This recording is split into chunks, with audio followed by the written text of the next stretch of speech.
Hi Cheryl, it's Christine. I came to take a look at your garden, and it looks good. It looks good. So, here's what I did today.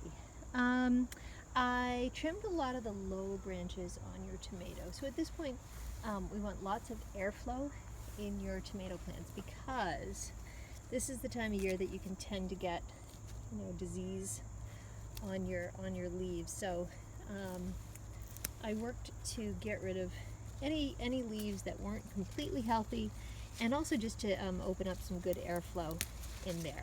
So did that. You still have lots of tomatoes coming on, which is great. However, I did take off the growth points.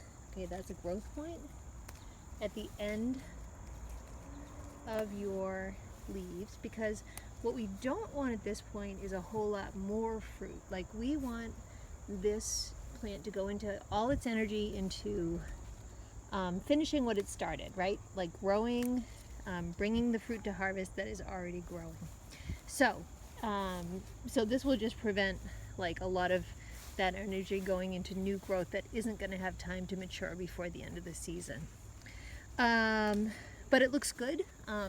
Pick these often. You probably are, but make sure you are picking them often because they ripen quick this time of year.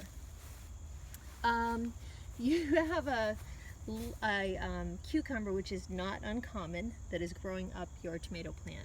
And I'm not going to disturb this. It's coming like right through the fence here. So we're just going to leave that.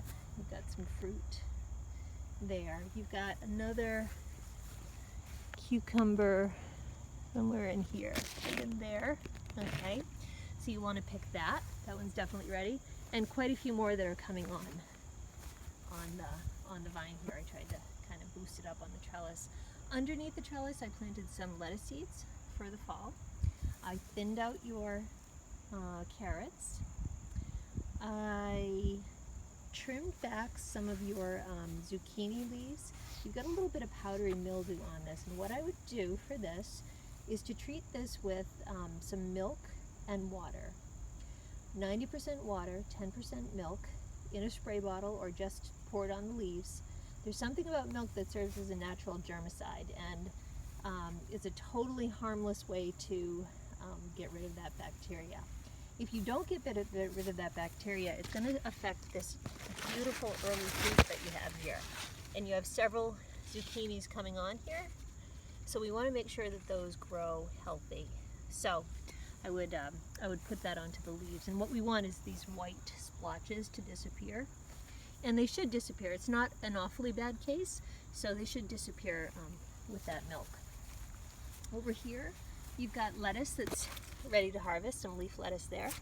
This is mustard, two different kinds of mustard. You've got this purpley veiny stuff and this sort of spikier stuff. It is both absolutely delicious in a salad, and they taste very much the same.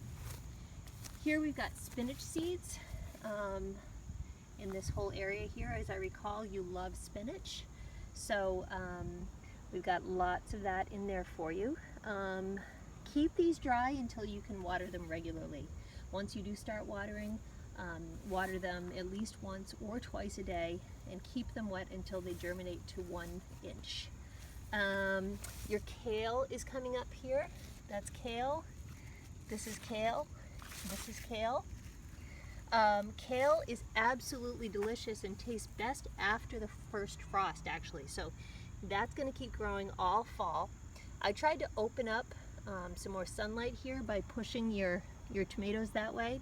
So I think by doing that, these are going to start to get more sun, and that's a good thing. But these are very, very hardy.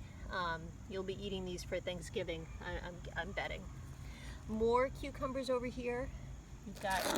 You've got more fruit growing here. You've got one little guy to pick there. You've got a couple up here that will be ready in a few days. And there you go. So chipmunks will get at these seeds if we don't put row cover back on. So I would say do your best to get around the things that do need sunlight and cover the things that don't as best you can. The chipmunks are so hungry right now, and they're going crazy. So I'm going to put your fence back up and cover this as best I can. When you water it, you can water it right through the cover, but just remember to pick this stuff. All of this is ready to pick for tonight's or this weekend's salad, and over there too. Okay? Give us a call with any questions. I'd love to hear feedback, what you thought of this garden this year, what we could do better, things you'd like to see. My number is 617-803-3921. Thanks. Bye.